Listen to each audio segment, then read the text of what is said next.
Agudi emu nsem sade yatena se na ene Kumasi asante Kotoko nsem na yehwem. Your 4 players are currently on contract negotiations. Ashase ewo club no Mukwala, Oppong Nema na inform Richmond Lamptey.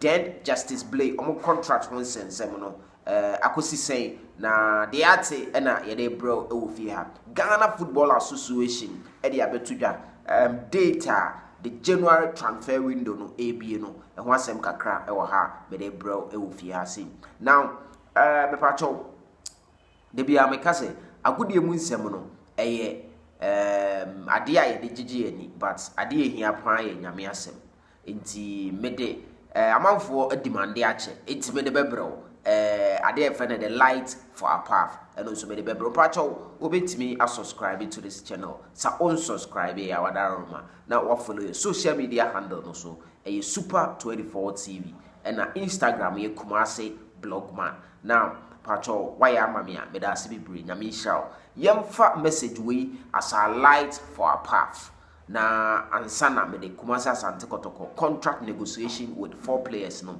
2 is likely to be agreed and only almost done na mienu de mienu aka no na as a question mark akra e wo ho. But before I delve into that, yemfa message we as a light for our path for today, Thursday, December 14, 2023. Now, I'll say,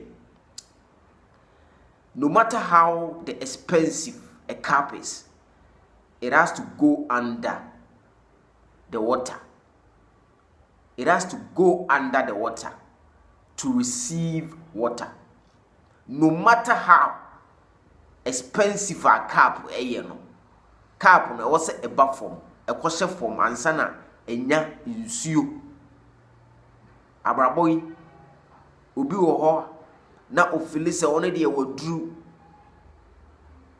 etora bia e wosa wo ba form ansana wanya bibia wo pe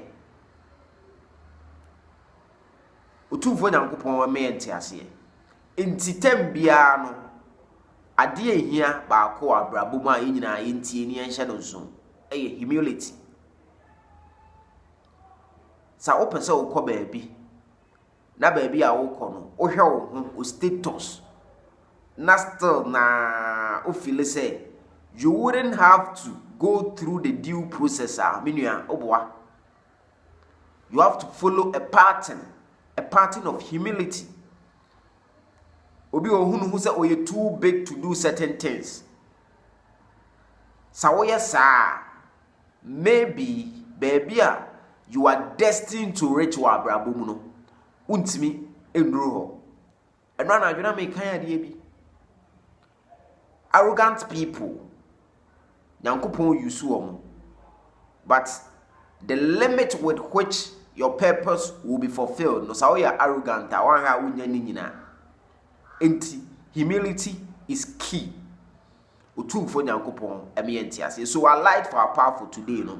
Yentie na yenhye no so no matter how expensive a cap is, it still has to go under the water to receive water.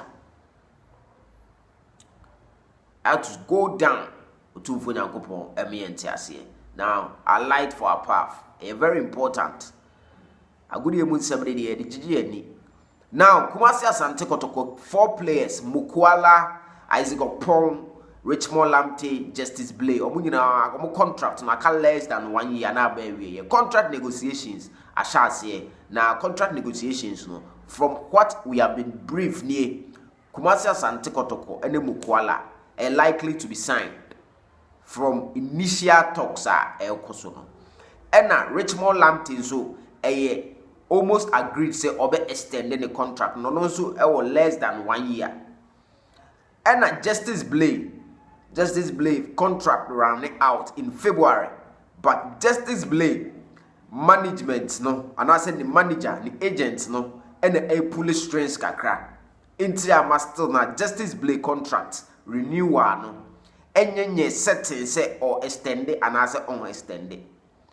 But in the course of the weeks no everything will come out regarding the contract because Nancy Kotoko Justice Blay assembly de bia meka Kotoko aboa no pa because sa a player of Justice Blay kind no na oye injury prone most often clubs no neglect it, but Justice Blay has been very fortunate to be with Kumasi Asante Kotoko, a club who cares so much during the time of injury ni nyina no omahwe na nti ono ne de currently question mark wo ho ena Isaac Oppong name ono so aka I think 9 months na the contract no running out na ono so the management have contacted the management ne Isaac Oppong na ena ono so e ka se omunya abotre kakra.